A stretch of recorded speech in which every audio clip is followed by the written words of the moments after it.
On this week's Grit and Report, we have our Detroit Tigers deadline options, the Pistons 6-second Summer League review, and then some Detroit Lions training camp injury updates. So let's get into it.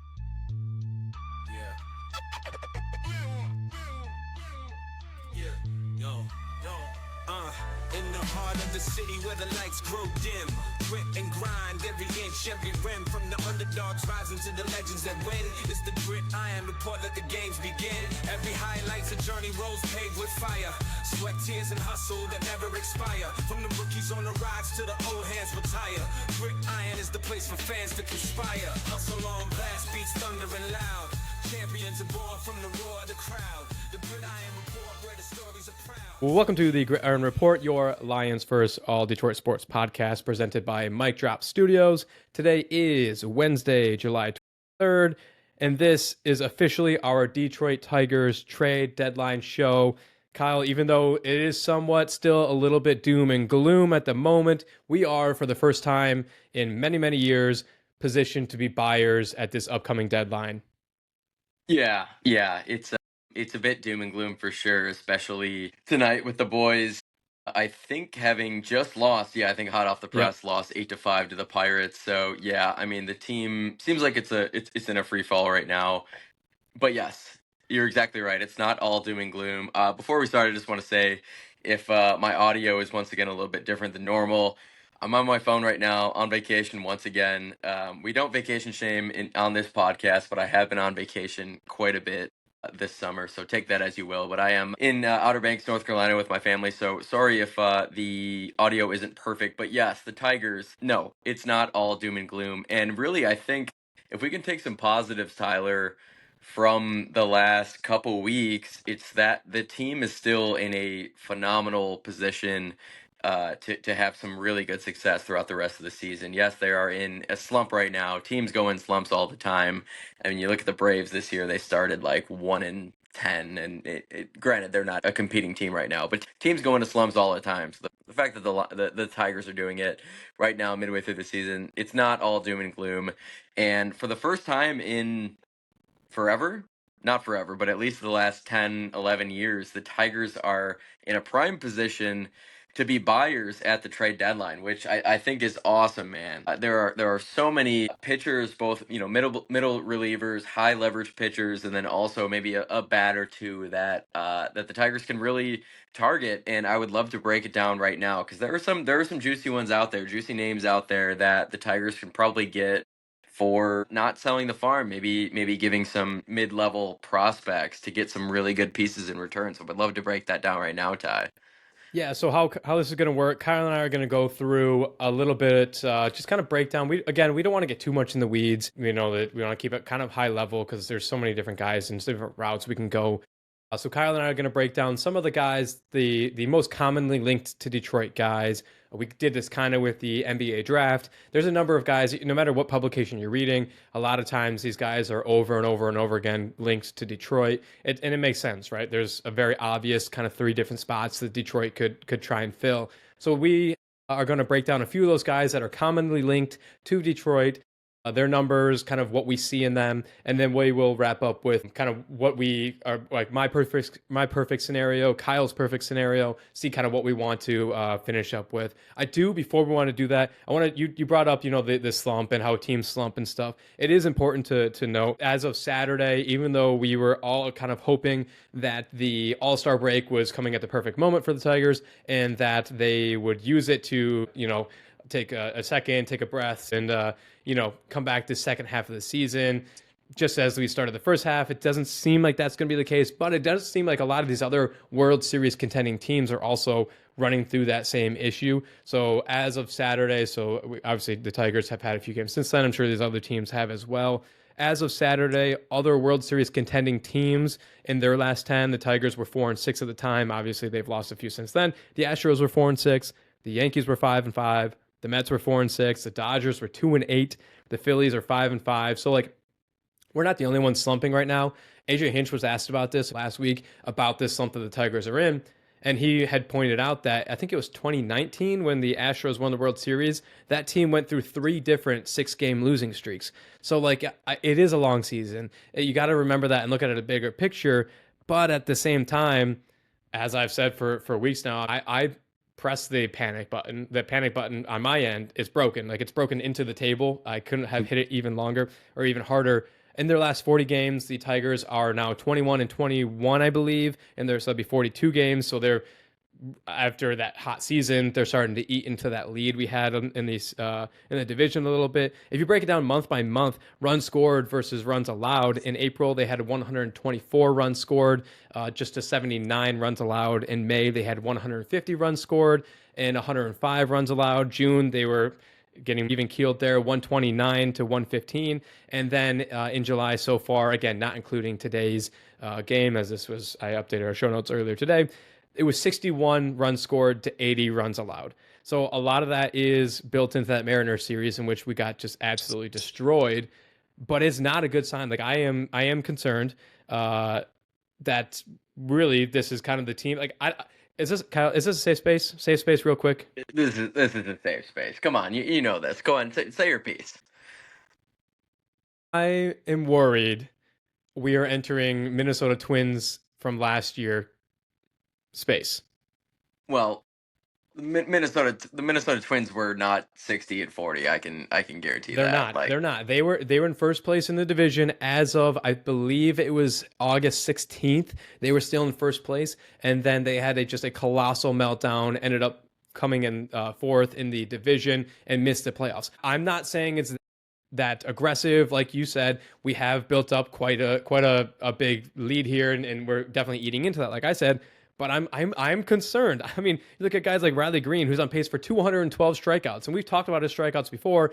It's not necessarily something that we can really track and be concerned with because he has such a high upswing, and that's just how his batting stance is, and he's hitting these home runs. But 212 strikeouts would lead the franchise if he continues on that pace. The second, or I should say, the current leader in strikeouts for the Detroit Tigers franchise record is Cecil Fielder in 1980 with 182. So he wouldn't just surpass that; he would blow that out of the water. So it is concerning, in my opinion. It's concerning, but I mean, like you said, now's the chance to get back into this thing with a few acquisitions. If we're gonna, now's the time to kind of right the ship, right? yeah, I mean, like, dude, the '84 Tigers started off like, what were they, like 40 and 15, and then basically played 500 ball the rest of the season, and there was no cause for concern there, right? They won the World Series, so yeah, I mean, like, teams go into slumps. I'm not overly concerned, but yes, they got to right the ship. They, due to injuries, due to slumping, whatever it might be, there are guys that they can go target at the deadline. And like I said, not sell the entire farm for it. So I'd love to break it down with you right now, Tyler. I know I got some guys on your list. You have some guys on your list as well. I think both our lists overlapped a little bit. I think we're probably under the consensus that it's middle relievers, high leverage relievers, and starting pitching is what they need. Probably at least one starting pitcher and one reliever, right? So I don't know. Do you want to go first? You want me to? I got a few guys, but I know you do as well. Yeah, so let's just go through this list because we have a few guys on our show notes, and then we have a few guys separate from that. So, like we mentioned, a lot of these guys are commonly being linked to Detroit. So I'm sure you've heard of some of them. The first guy that we can just kind of go back and forth if you want. The first guy that is commonly being linked to Detroit is actually a guy that the Detroit Tigers were at one time developing and was in our system. We traded him away back in probably 2014 maybe, and that's Eugenio Suarez. Eugenio Suarez, the 34-year-old third baseman from the Arizona Diamondbacks. Currently, at the moment, he has a 3.5 WAR. He's hitting 257 with 36 home runs. That's what he is bringing to the basically, pun intended, to the plate there. Has an OPS of 933. Right now, at the moment, he's having his best offensive season of his career. He just made the All-Star game. It was his second All-Star selection of his career. He is the most common bat that is being linked to Detroit, not just to Detroit. It's the most common bat being linked to anywhere. He is, for lack of better terms, the most available, kind of fit the mold. If you need a middle of the order bat, Eugenio Suarez is the guy that's being targeted for your team. Again, you got the teams like the Chicago Cubs, Milwaukee Brewers, Seattle Mariners. Like, all these teams are looking for a reliable right-handed power bat, and he fits in perfectly. Now with him, he would fit right. He would slide him right at like our three position, right? Three, maybe even four with his 6 home runs. He's got to be up there with lead in the MLB in home runs. He wants to be in Detroit. They asked him about it, 2 days ago? They asked him about Detroit and how he was one time in our organization. And he said straight up, like, I would love to go back to Detroit. Like, that would be fantastic. That's where I would like to go.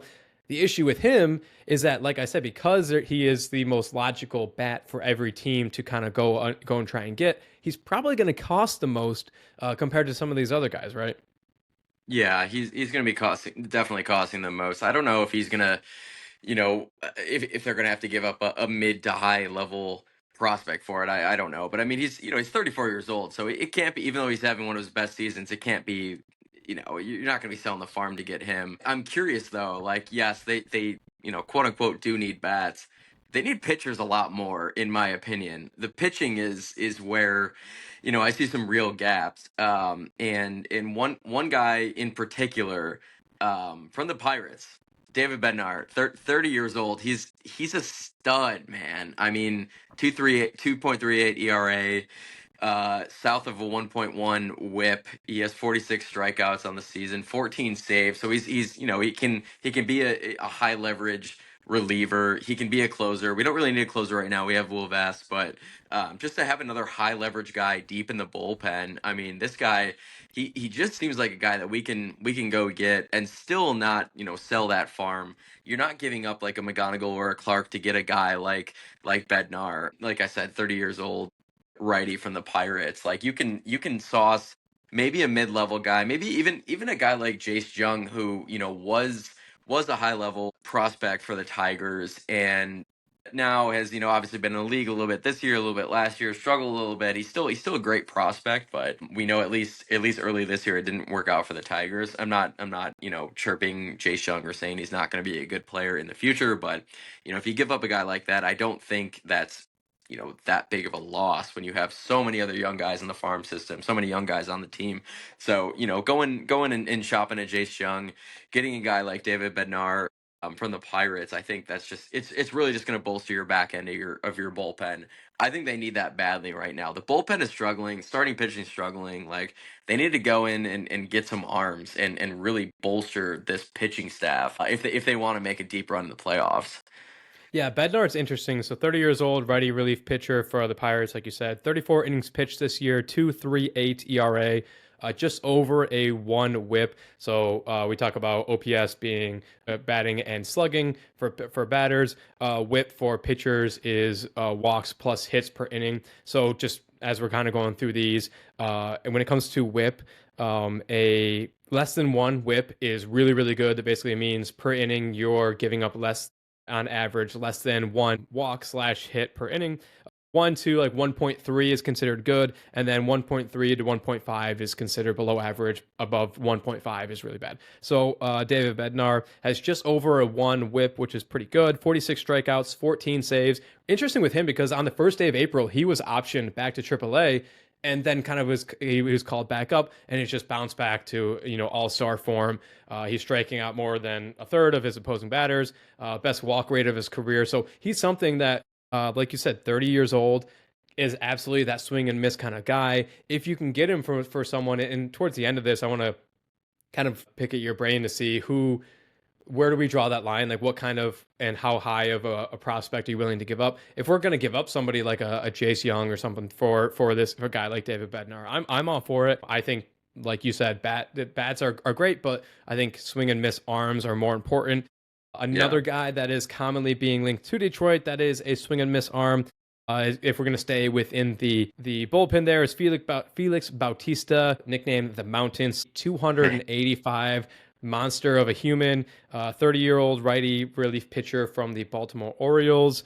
For him, he has 34.2 innings pitched, 2.6 ERA, a 1.125 WHIP, 50 strikeouts, and 19 saves. So similar to David, he's another one that makes sense. He's a guy who can be had out of the bullpen. It seems like he can really change and be a swing and miss guy that we kind of need. The issue with him is that we don't really know if the Orioles are willing to sell this year. The Orioles are a team that definitely should have been better this season. They have a good young core. but just have not been able to put it together. Really taking a step back this year. So you assume that a guy like Felix Bautista, who is coming off a year of injury and is now coming back and having a great year, it'd be someone that they want to sell high on. But it's not going to be, it's not for certain. The Orioles might say like, no, we're still in it. We're going to be in it next year. We're going to keep Bautista around and go from there. So he's another monster of a human that we could add to bolster this bullpen. Yeah, I mean, you tell me that you get a guy whose nickname is the Mountain. I mean, whatever you want. Name your price, Orioles. Like I need a guy called the Mountain on my team who's 6'8", Dude, 285. say on a pitching mound. I mean, if you're in a box, you're looking at him, and he's got to look like he's like 7'5" up on the pitcher's mound up there. That's gonna be so Hell yeah. intimidating. Hell yeah, and we're both Game of Thrones guys, and like the Mountain is just a physical specimen in that show, a physical presence. So yeah, love that, and yeah, I think if you're the Orioles, yes, like you said, Tyler, this season has gone about as opposite as you probably would have hoped. So yeah, they're obviously not leveraging their future to go into any kind of rebuild or reset. But yeah, if they can get a prospect from the Tigers and then reset to next year. I mean, I think it makes sense. And yeah, if you're giving up a 30-year-old righty, albeit a guy who's an absolute unit, maybe you do it. So I don't know. Maybe the Tigers have a little bit of leverage in this situation, just knowing that the Orioles are not in win mode. Well, yeah, love that. Love the Mountain. Would love to see that. I'm curious on a guy who, I mean, this guy has probably been linked to the Tigers more than anyone else. Super super pivotal. And that is good old Sandy from the Marlins. Sandy Alcantara, 9-year-old ace for the Miami Marlins, former Cy Young winner, missed all of last season and is just struggling so hard this season. 7.14 ERA. Could the Tigers get him for a value because he's struggling so much? Again, he's a former Cy Young, Ty, and he's only 29 years old. So I mean, he's not past his prime at all. Great pitcher who maybe just, I don't know, maybe this injury is lingering. I don't know. I haven't really watched that much tape, but could the Tigs get him for cheap, and would you do it, or is he going to be still too expensive even though he does have that 7.14 ERA? Yeah, Sandy Alcantara is definitely interesting, and if we didn't have the staff in which we have, being one of the best pitching coaches in all of MLB with Chris Fetter, I would say I'm probably not touching Sandy, with a 10-foot pole just because he has. I mean, yeah, like you said, you just walked through it. He has not come back from Tommy John the same Sandy, the Sandy of old. Like you said, 7.14 ERA could get him from a value. I think it is interesting because there are outings for him, and I've only seen him a few times this year that he does look like he still has that in him. Since June 1st, his walk rate is almost like a third of what it was before then. So there's reason to believe that he can kind of turn it around with a guy like Chris Fetter, who is really, I mean, Alcantara is coming back from a Tommy John injury. We've seen it with Tarek Skubal. Tarek is the best pitcher in baseball since coming back from Tommy John. Casey Mize, before tonight, when he got kind of lit up against the Pirates today, he is playing his best baseball of his career since coming back from Tommy John. So these guys know how to do it. Jackson Jobe is currently doing in the early stages, albeit, but currently doing it at the moment. Chris Fetter knows how to handle the rehab from Tommy John, and not even rehab, just bouncing back and working, using technology to get these pitchers right. So I would be really curious. For him, it's all going to come down to what they're asking for him, because he is, if they did sell on him, I mean, they would be selling on just an all-time low for him. So Right. if you are going to go out and get him, I mean, it's very interesting. I would be excited about it because there is the chance he could do that. Like you said, still just 29 years old. But it all comes down to that price. I am not giving up a top 10 prospect for Sandy Alcantara, who has a 7+ ERA. That's just not something I'm not gonna risk that. And at the same time, if that's the only move we were to do, like Sandy Alcantara, that's not enough. I'm not putting all my eggs in the Sandy basket and hoping that he's able to return to his Cy Young form during this season. Can't be the only move. So he's definitely someone that could be extremely interesting. And if there's other moves being made, and this one kind of comes in at the last minute, and it's for a guy who is still in a single A ball, or a top 20 prospect for us or something like that, I'm here for that one for sure. Yeah, and he's been linked to needing at least a mid to upper tier prospect. So I mean, if it takes a Max Clark to get that done, it's a hard no for me. But with his ERA that big, and like the Marlins, I mean, no offense to the Marlins, they're an absolute joke of an organization. I think Yep. that Scott Harris could get it done for much cheaper than a Max Clark, or even like throwing the Tigers like sixth best prospect. I don't even think that it would take that, just because again, like Sandy is just, he's struggling so much. I think that they might be able to get him for cheap, and the Marlins, they're mismanaged. So maybe Scott Harris can work some magic there. At any rate, yeah, Sandy Alcantara. It's one that people have been talking about a lot, but I do have a couple other guys on my list. They are both pitchers. I don't know if you have any other ones on your list, but I'm looking at one guy in particular. He's a 32-year-old lefty from the A's. His name's Jeffrey Springs. He's not going to move the needle as far as like you get this guy and you're automatically World Series or bust. But I do think he's a guy that they can get for relatively cheap as far as prospects are concerned. And he could still bolster that middle to middle end of that starting rotation. So yeah, like I said, 32-year-old lefty Jeffrey Springs, 4.18 ERA, about a 1.2 WHIP. I do think he could be that number 4 guy, number 3 guy who you are pitching throughout the rest of the season and probably into the playoffs too. Like of course the starting pitchers are shortening as that rotation is shortening as you get to the postseason, but still you need guys to get you there at the very least. So his contract is controlled by the A's through 2026, which actually gives the Tigers a bit of leverage. And we talk about the leverage between the Tigers and the A's. The A's are a team that they're obviously moving to Las Vegas. They're not looking to spend a lot right now. They're looking to get younger. They're looking to get prospects. So it's probably a position where you could see the A's moving on from Jeffrey Springs right now, 32 years old. He doesn't really fit where the A's want to be. In 5 years, he's going to be almost retired at that point, right? So that does give Detroit a little bit of leverage there. So I think the price wouldn't be high. That's one that they could go with. Yeah, I don't know. I'm sure you have other guys too that you're looking at. Yeah, for sure. So the other two guys I have a few more guys we haven't touched on. So I have two pitchers that I think are commonly linked to Detroit, not just me, but a lot of the publications, both playing for the same team. We talked about Eugenio Suarez, eventually, assumingly going to be available for the Arizona Diamondbacks. The other two guys that I think Detroit would be remiss if they didn't at least reach out and see what the price would be is that of Merrill Kelly, 36-year-old starting pitcher. He is a righty. And then also Zach Gallen, 29-year-old starting pitcher, both a righty as well. A little bit different for the two of them. So Gallen is having a little bit of a down season, but he's done it before, still only 29 years old. So he kind of, again, similar to Alcantara, you're taking kind of a sell low pitcher, seeing, kind of trusting in your staff, hoping that they can put something together, do a little bit of chaos as we come down the track, or down the track here for the rest of the season. He's just a rental. Gallen is. He will be a free agent at the end of the season. Merrill Kelly, on the other hand, is kind of different that he's 36 years old. So he is much more into his career, having a really good year though. This season in 21 games, he's a 3.32 ERA, 118 strikeouts, just barely above a 1 WHIP.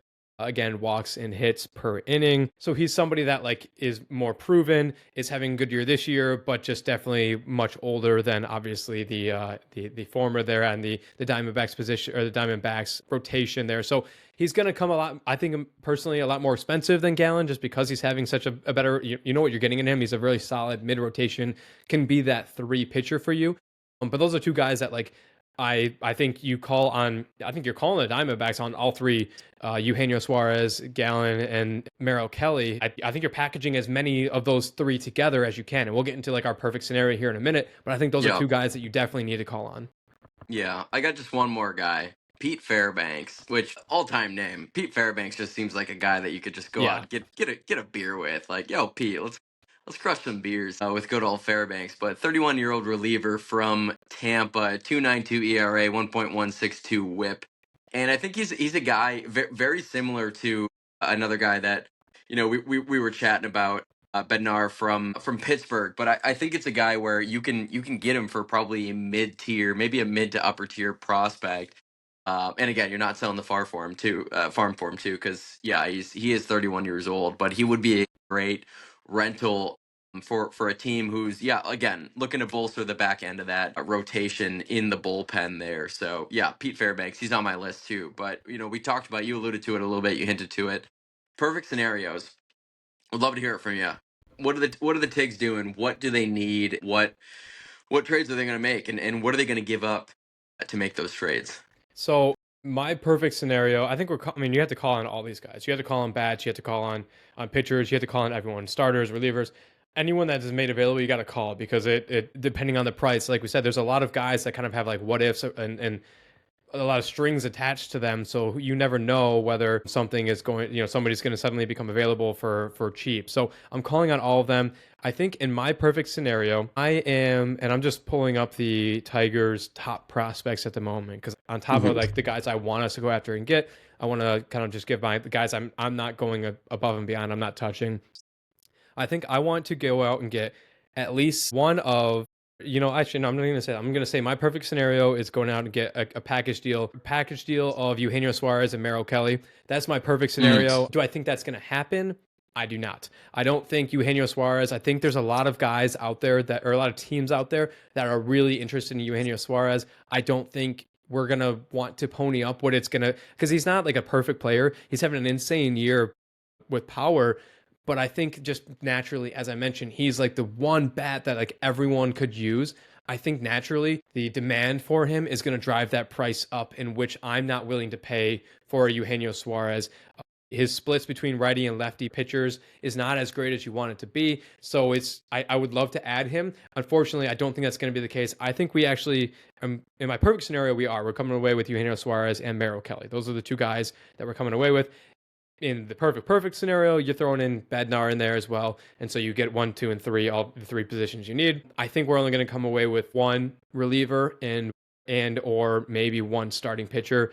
I think probably it's more likely we come away with just a reliever. But just looking at our prospect list, so we went over, I broke down our prospects a few weeks ago, and so you can go back and listen to that episode if you want more of a breakdown of these individual guys. But our top 10, Kevin McGonigal, Max Clark, Bryce Rainier, Josue Brasino, I always butcher this guy's name. Lorenzo. Yeah, Lorenzo, Hao Yu Lee, Jaden Ham, Chris Rodriguez, Owen Hall, Troy Melton. That's our top 10.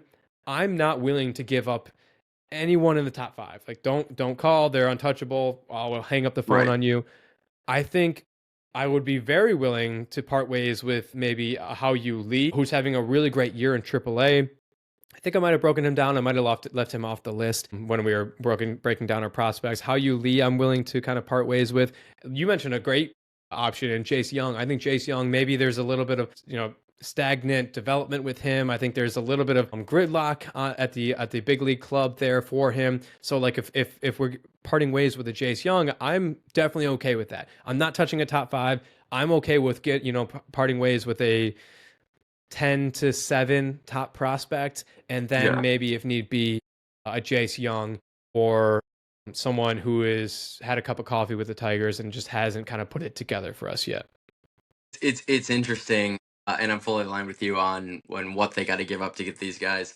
Our dream scenarios are very similar. I don't know if you saw it in my show notes or if we just have the same brain. It's probably the latter. But my ideal Tigers trade deadline scenario also had Merrill Kelly in it. It had Merrill Kelly and David Bednar, and I think that they really just they go all in on pitching.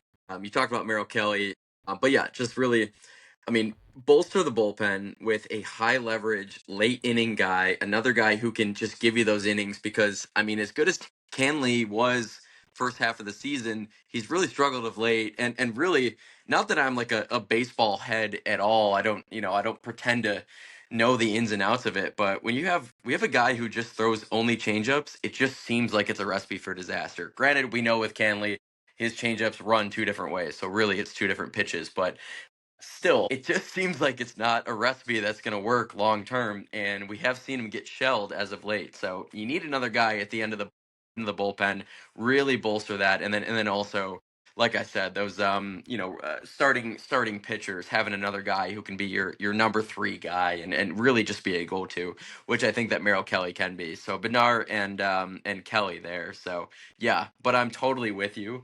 The top 5 Tigers prospects who are all in the top. I believe they're all in the top 100 of the Hmm. MLB prospects. At least four of them are in the top like 80 or 90. I think they're untouchables, man. I think it's just you're not in win now mode so much that you need to sell the farm. Like it's not like the Tigers have one or two good years left. You got to go all in. They got a lot of good years left for a long time, and that's what happens when you're one of the best teams in baseball and also have one of the best farm systems. You don't got to sell it all. So yeah, send the sixth best, send the eighth best prospect, but don't go crazy. So I like that we're aligned there, I'm really happy and really excited to see what Scott Harris is going to do at this deadline. I think he's going to cook. Scott can cook for sure. If say for instance Scott is having some troubles and we can only fill one of our positions of need, that is, the batter, starting pitching, bullpen. You can only fill one position. Which one are you targeting? Which Starting position, I pitching. should say. Starting pitching? Starting pitching. That's easy. Yeah, due to injuries, due to no fault to anyone, but and mostly just injuries. Their starting pitching is decimated, man. And you got guys like Alex Cobb, we talked about last week. You're paying 15 mil to may or may not even be on this planet anymore. I think you gotta go out and you gotta get starting pitching. I think the relief pitchers, as much as they might be struggling right now, I think they're deep enough at relief that you can get by. We saw a lot of success last year with these same guys in the bullpen. It's still a great bullpen, but I think the starting pitching, when you see a guy like Job go down, and just they're thin right now, and when they are thin, it makes it harder on the bullpen, and everyone struggles at once. So yeah, I think if anything, you got to get a starter in there. Yeah, I go back and forth whether I think it needs to be bullpen or starter. And the reason I'm with you on and not going back is because today, starting his rehab AAA assignment was Kerry Carpenter. So, like, there's a world Nice. in which Kerry Carpenter comes back to this lineup and he adds that, that power bat that we desperately need, that we're looking for in a Eugenio Suarez. Now it's a big old if because Kerry's been hindered all season with his hamstring injury, and hamstrings are just ones that can truly just nag you all season and can take a full off season to completely heal from. So it's a big if. He could come back and re-aggravate it in, a few weeks and suddenly we don't have that bat. But there is a world in which like you go out and get just one position, one of those guys, whether that's in the starting position realm or starting pitching realm or the bullpen, and you add Kerry back into this lineup, and that adds that bat that you really need. So there's a world in which we have that. We have Eugenio Suarez at home, and we don't need to worry about that. It's a big question, but yeah, I mean, I'm excited to see what Scott Harris will do. We know as it's going to be the same as every single deadline that ever happens in Detroit, in which nothing happens until literally like 3 minutes until the trade deadline, and then we get hit with something that's pretty crazy or something of substance. So I'm sure Scott's going to do something similar. But we did have the All-Star game last week. You and I were recording during that All-Star game. We gave a breakdown of how the Tigers didn't necessarily perform so well. Unfortunately, that seems to have trickled over into the second half of the season. But the All-Star game itself, thoughts on the game, thoughts on all the technology that was debuted. We do have a listener voicemail, so we can get to that here in a minute. But thoughts on the game? Yeah, should we play the voicemail before we really dive into it? Yeah, let's play the voicemail here right now. Hi, Gridiron Report. I'm a longtime listener. I'm calling in from Orlando, Florida. I'm amazed by your preparation each week, and that's what keeps me coming back. Great job, Kyle. Great job, Tyler. Hey, hopefully you guys will talk about baseball's recent and sudden evolution in this year's All-Star game. Last night was a true glow-up. The game really hasn't changed in 100 years, but it did, and it did last night all in one night. Sure, not all of what I saw last night was brand new. Nearly 70 years after basketball added the shot clock, baseball added the pitch clock. Yep, they had instant replay, but it was a little too late, and a few years after a blown call cost the Tigers a perfect game. Damn you, baseball, for reacting so slow and not correcting your mistake. But last night was a technology dynamo. They turned the infield into a screen to pay tribute to Hank Aaron. It was unbelievable. It looked like Hollywood. It looked like a Hollywood production. Hank went from hammering Hank to Hollywood Hank before our eyes. And then they topped it off with a firework that shot from home plate to where Hank hit the home run to pass Babe Ruth's record. Amazing. Then instant replay went to immediately replay. Now the batter, pitcher, or catcher can touch their hat or helmet when they disagree with a call, and it's corrected within a few seconds. Very cool. It may have taken baseball 5 years to open their suggestion box, but they did it before last night's game. Gone are the unique matching all-star uniforms that look like pajamas, and back is each player wearing their full team uniform. It's about time. Last night's game was full of excitement. It truly was the battle of two halves, 6 unanswered runs from each side until they had to do a hockey-style shootout. What a great way to add excitement to the game. 3 batters with 3 swings per side in what looked like the home run derby. Other than the name swing off, they nailed it. So if you're listening, baseball, I just wanted to say thank you. I'm excited that you added some excitement back to the game. Just as your loyal fan base had pled to other sports, you got creative. Thank you for that. And thank you, Gridiron Report, for spotlighting the great and often overlooked city of Detroit. Awesome, great voicemail. Hey, shout out to my uncle Ray, who literally, as we're speaking right now, he's probably about one floor above me. I'm on a family reunion right now, to Outer Banks.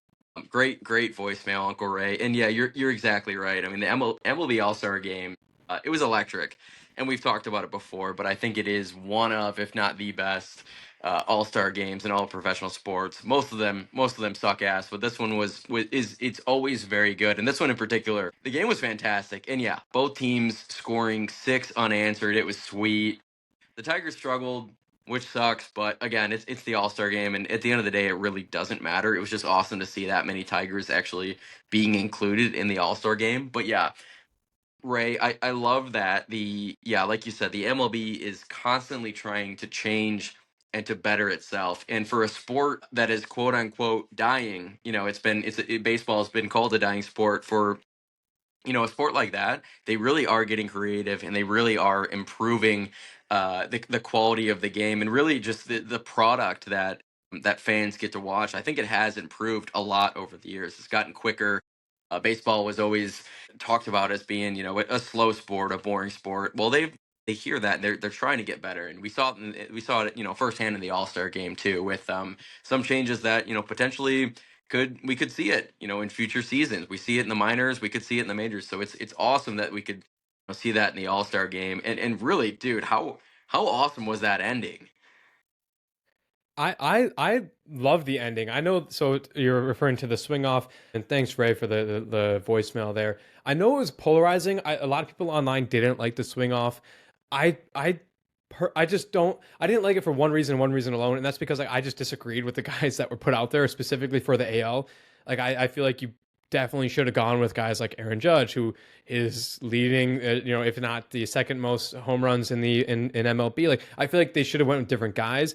But I enjoyed it. I don't know if I would have liked just more baseball. Like it was different. It was interesting. If it continues, great. If it was a 1 year thing, like it it got us to talk about it. So I'm kind of surprised that there was so much polarization from it because I liked it. But yeah, I mean, some of the other Yeah. things, thank God the AL ended up getting their shit together because that was quickly going towards a really boring game. But then obviously they were able to come back and put up a 6 spot and make it a good game. It was cool seeing the technology and stuff that has been rolled out in the minor leagues, like you mentioned, and whether we'll see that in the MLB at some point at all, if soon, whatnot. It was really cool. I'm glad they used that situation and that game to kind of let us get a glimpse of like what could be down the line here.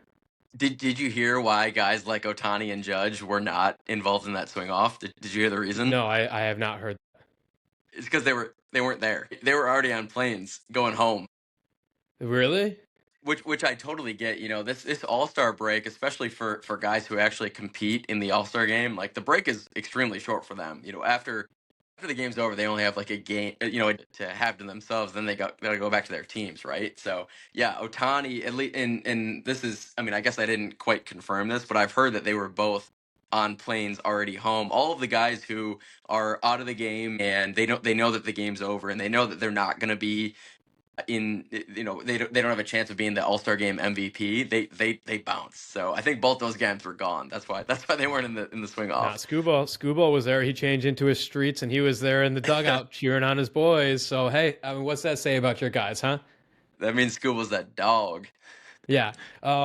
Yeah, but again, thanks Ray for the voicemail. We have one more for specifically talking about the Lions. But even though we are going to jump into some Lions things right now, Next week is going to be more so our kind of kickoff to the season for the Lions. We have the Hall of Fame game coming up here shortly. So we're going to save that voicemail that, again, was specifically about the Lions and Super Bowl, stuff like that. We'll save that for next week as we really break down the Lions season, the roster, stuff like that, things we're watching during the preseason. But with that being said, we do have some Lions stuff. So training camp started this past week. So with training camp, you get a number of different reports. You get, first and foremost, the active PUP list. So that's the physically unable to perform list. It's a bunch of players that they are not playing right now. They're considered physically unable to perform on the PUP list, so that they, I believe, don't take up a roster spot, but they can be activated at any time. You then have the NFI list, which is the non-football injury list. Again, those are guys that can be activated at any time.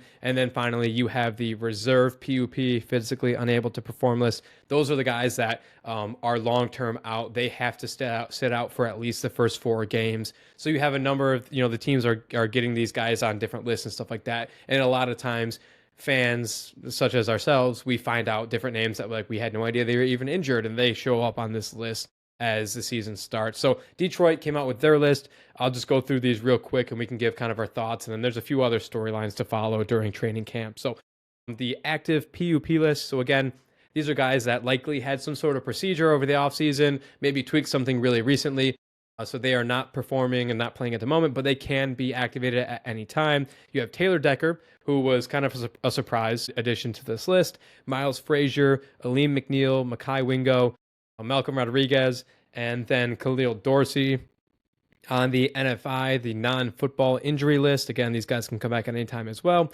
You have Josh Pascal, Stanley Thomas Oliver, and then finally you have just one sole guy on the reserve PUP. Again, these are guys that cannot come back until at least after game 4. Levi Onwuzurike. So he was, again, kind of a surprise to at least myself as to coming up on here. A few of these guys, again, this was just put on our show notes as it came out. A few of them we've gotten updates over the last few days. So Taylor Decker, it was reported that he should be back following the Hall of Fame game. Nothing serious there. Miles Frazier, who is one of the rookies that we drafted on the offensive line, he's expected, it's a little bit unfortunate there, he's expected to be out for almost all of preseason and into the regular season. I'm really going to hinder sort of his development as this young season begins. Aleem McNeil reported today that he is on track, if not ahead of schedule. It was expected that he was going to be returning from his torn ACL, I think it was, around Thanksgiving, November time. I just reported today that he is likely ahead of schedule and could come back even before then. Take that with a grain of salt. People were talking about Aiden Hutchinson coming back for the playoffs, so they'll say whatever helps the fans. Makai Wingo, just really on track. Rodrigo was seen at training camp doing full sprints. He obviously went down midseason last year with an ACL tear. He was doing full sprints on the sideline at training camp, so he seems to be ahead of schedule. And then finally, the Levi Onwuzurike news. So he not only will be missing the first 4 games of the season on the reserve PUP list, he will be out for the entirety of the year with a torn ACL, I believe. So interesting with him because he was a free agent. There was expected to be a decent market for him, and then suddenly it was reported that Detroit was able to sign him for kind of well below what everyone expected him to get open on the market. And he has battled some back injury stuff, and so a lot of people were like, okay, well, maybe it has something to do with his back. Kind of interesting that that we got him. Is there reason for concern? Kind of brushed it off, and then he went down with his torn ACL. It actually, people were able to look back. It seems like it was something that happened towards the end of last season, but just really wasn't confirmed for one reason or another until just recently. He said it was been nagging him for a few months, and then they just confirmed it now when he had surgery. So kind of interesting that they couldn't get that taken care of last season, but unfortunately the Lions defensive line gets even thinner with Levi Onwuzurike going down for the entire season. Yeah, that sucks. That's really weird, really interesting. I feel like it's almost, I mean, you know a torn ACL when you see one. So maybe it was he hurt it last year, and then maybe sometime this year he tore it. It would suck if he tore it last year and he didn't even get surgery until just now, because they should know. They have all the money and all the doctors in the world to know a torn ACL. That's a pretty common one. But yeah, I think of all the guys that you talked about, Tyler, like this is Levi Onwuzurike is the headline for sure. I mean, he is a big piece in this defensive line, a defensive line that, we talked about a ton last year with injuries that, it's very thin, and they didn't go out and they didn't really, take, any trades to get defensive line. They didn't take any defensive linemen or defensive ends, I should say, in the draft. So yeah, it's still the front seven. We know it's still relatively thin, and losing a guy like Levi to this season, it's huge. So again, yeah, I feel like it's a Vietnam flashback, man. I mean, it's only one injury, but there's other injuries that have come out of training camp as well. This is a smaller guy, but Seon Vai Kai is also injured. Lions obviously spent a third round pick on him last year. He's more of a hybrid guy. He's running back. He can do a little bit of everything. He did a lot of special teams, but you see a guy like Vaikai down with an injury, Levi Onwuzurike down with an injury, season ending. Like, I don't know. I get, again, just Vietnam flashbacks to last season when they had about a billion injuries. So I hate to see this going into the season. Yeah, it's something we hate to see during the regular season, but then let alone before we even have pads on the guys. It's really unfortunate. So just a few other sort of storylines and things that have come out as training camp has begun. So we talked about the offensive line, Frank Ragnow. We gave him his flowers as he finished up, went into retirement. We talked about who was going to take over for center. It really does seem, and there has been no confirmation, but it really does seem that Graham Glasgow will be moving to guard, and rookie Tate Ratledge will be taking over for center. He was seen taking most, if not all, of the first offensive reps at center. And then on top of that, Graham came out and said that he was asked to play out of position last year, really was kind of just uncomfortable on the side of the line that he was on. And that led to a lot of struggling from him last year. And he was very open about it and honest, and saying he is willing to do whatever the Lions need him to do, but he feels so much more comfortable in this position they have him playing this year, and that being guard. So I do think that we got the kind of answer on the center position there. I think Tate is going to be our starting center, and Graham Glasgow is going to be guard for the Lions, and I think that's going to be helpful. So Graham is uncomfortable playing center, a position that he's played a shit ton, and so he wants a rookie to go play it instead, who has never played center in his career. Is that what I'm hearing right now? Well, I don't know if it's necessarily he wants a rookie to go play it. I think he will play wherever they need him to play, but he's just saying he's But just not so center. much more happy playing where they have him starting this season. Okay, so he'd be happy playing anywhere, but not at center. So we're Yeah, gonna that's have a one thing. rookie in there instead. That's Yeah, that's concerning. yeah. I don't. In my opinion, a rookie is going to struggle. If you were to put a rookie wherever you are on the offensive line, he's going to go through his struggles. So if we can set Graham Glasgow up for success as much as possible in order to have him not struggle, then you kind of limit your struggling to just one guy, if that makes sense in my dumb brain, that like only one guy is kind of learning that position and struggling and you're able to lock down another position in Graham's spot. But I get what you're saying. It's going to be hard having a rookie starting. And having Miles Frazier go down, which is even one less rookie that we have to throw in there, is concerning. So I hear what you're saying. Yeah, I think it's just my point that, like, and also with center being just an incredibly hard position to play, and that's why replacing a guy like Ragnow, an All Pro center, it's not an easy task.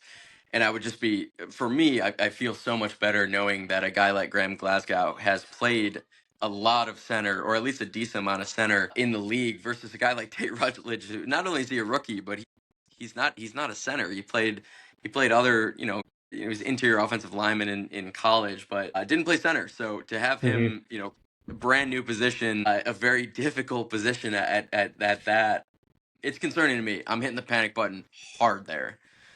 Okay, so my button's already been broken from the Tigers, so like I don't have a button anymore.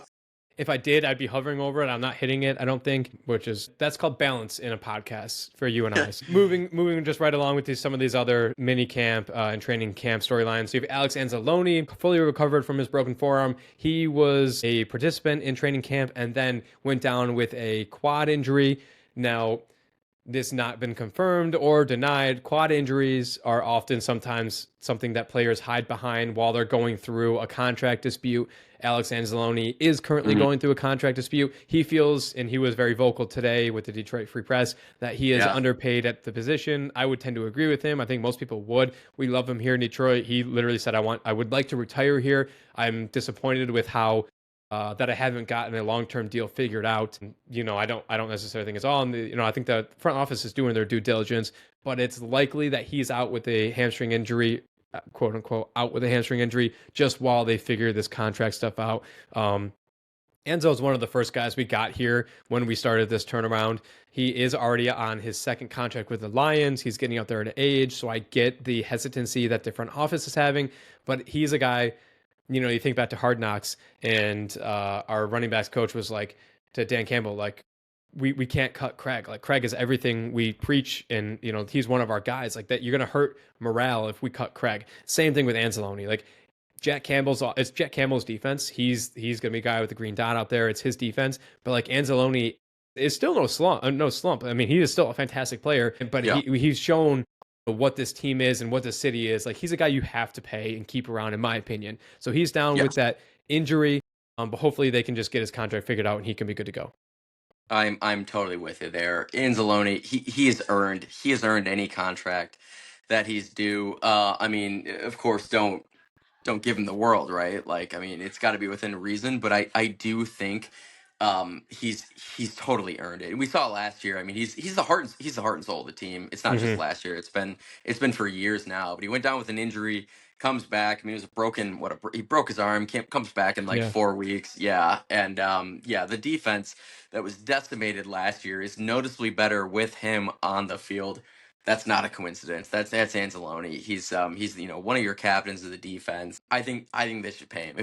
If they have to quote unquote overpay him for whatever market that linebackers might dictate, or at his age or his skill level, whatever. If you got to pay him an extra 5%, whatever it is, overpay a little bit, I'm totally fine. He will more than make up with that with what Anzalone does, both in the locker room, veteran presence, mentoring younger guys. I mean, it totally is worth it to pay him, what he's worth, and then maybe a bit more. I think they should get it done. I would love to see him, yeah, like he wants to do, retire as a Lion, and ride off into the sunset. Hopefully with the Super Bowl. Let's not get ahead of ourselves, but love Anzalone. They got to get it done, and I believe in Brad Holmes. Believe in Dan Campbell. I think they will get it done. Yeah.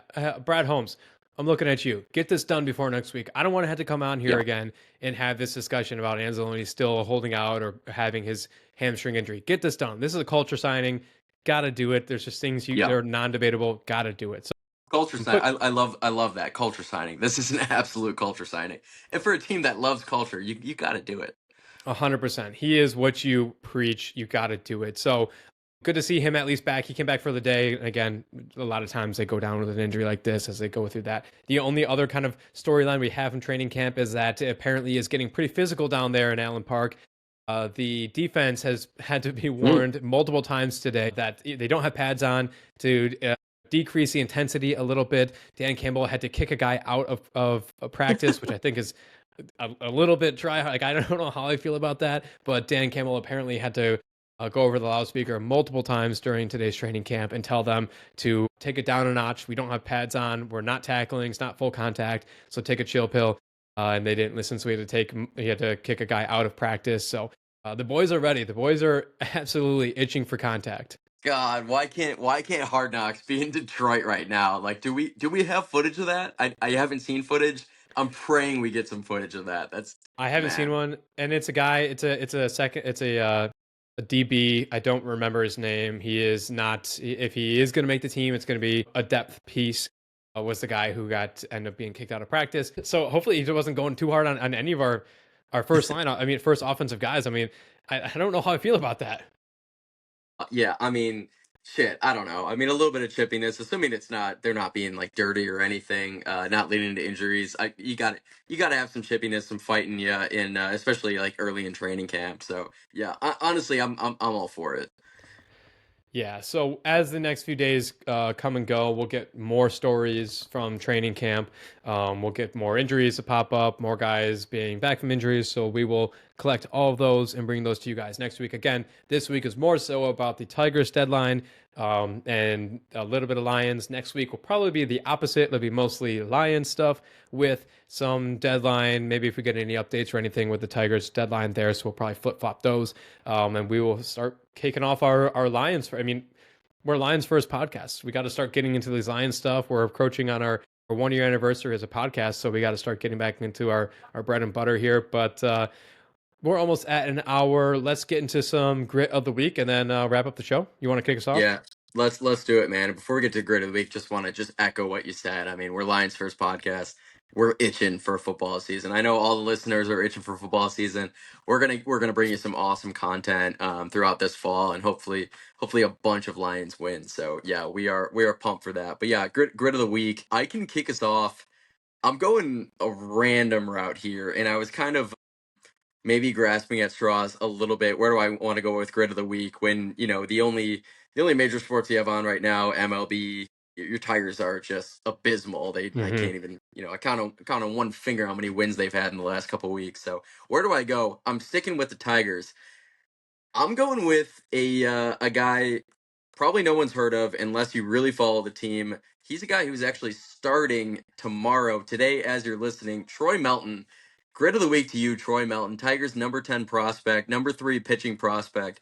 He has just been called up. He's getting his MLB debut, Tigers debut tonight as you're listening. 6'4" Hoss starting pitcher. Stats from AAA Toledo have been pretty good this year. 36 innings pitched, 2.72 ERA, 1.15 WHIP. And yeah, even though I mean, I'm hoping this isn't going to just go horribly and he's going to give up a billion runs. But even if you do, man, you're getting your MLB debut, Troy Melton. You're still getting grid of the week in my book, man. So congrats. I like that. I like that a lot. So yeah, Troy is someone that a lot of people have been kind of waiting for him to come up. His raw stuff has been really good with the minors, but numbers suggest that he is possibly even better than that. It's coming at a Yep. time that we desperately need him. So like I already talked about this. There's a world in which Kerry Carpenter comes back and provides that swing or that bat that we need, middle of the order bat. There's another world in which Troy Melton comes up and fills another hole that we need. We only need to go out and get one guy at the deadline. So I love that Yeah. for and for you. I hope he comes out and is able to kind of fill one of those holes for us. 6'4". He was a fourth round pick out of the 2022 MLB draft. So a lot riding on this kid. I'm here for it. I like that you Yeah. went with a prospect because I am going with somewhat of a prospect myself. I mean, you hit the nail on the head in that like we really only have baseball going on right now, and ain't no Tiger deserves a grid of the week at this time. So we had to get a little bit creative here. I'm gonna go with a again somewhat of a prospect myself.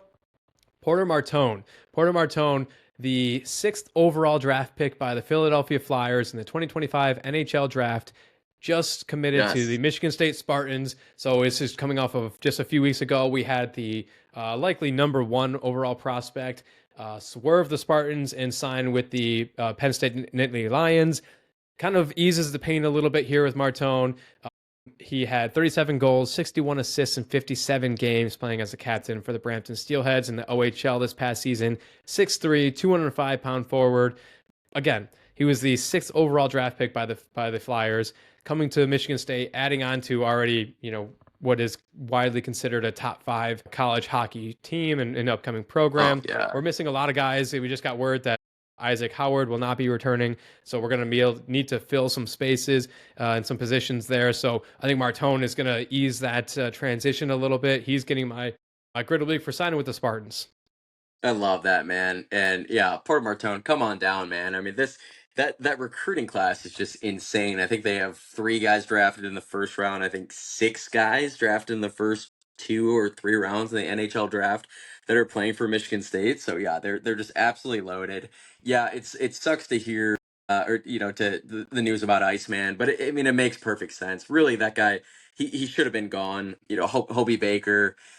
Yeah, contract disputes with the Lightning is the reason why he was thinking about going back to Michigan State. Said he was going back. Now signed with the Oilers. So we wish the Iceman, Isaac Howard, the best of luck. He's a legend, Spartan legend. But yeah, Porter Batone, come on down, man. Number 6 pick, and he's filthy, man. I saw some highlights of this kid. There are big expectations in East Lansing this year as it comes to college hockey, and I'm pumped. I mean, this has got to be the year they get it done, man. Yeah, so right now, this upcoming season, they have 13 players that have been drafted on their roster right now. They have 9 players on their roster next year who were drafted in the first 2 rounds, and they have 4 Wow. players who were drafted in the first round. So like, there's a lot of talent there coming off of back-to-back Big Ten regular season tournament titles, but really haven't gotten it done in the NCAA tournament yet. So yeah, a lot of high expectations. Hopefully, a lot more grid of the weeks coming for Porter. Awesome, man. Yeah, go green. That's sick. So that is our show. Thank you guys for tuning into this week's episode. You can find Kyle on Twitter at Kyle_Marino. You can find me on Twitter at Dutton_Tyler. You can follow the podcast itself on Instagram or TikTok at Gridiron Report and on Twitter at Gridiron Report 1. You can watch us on YouTube as well.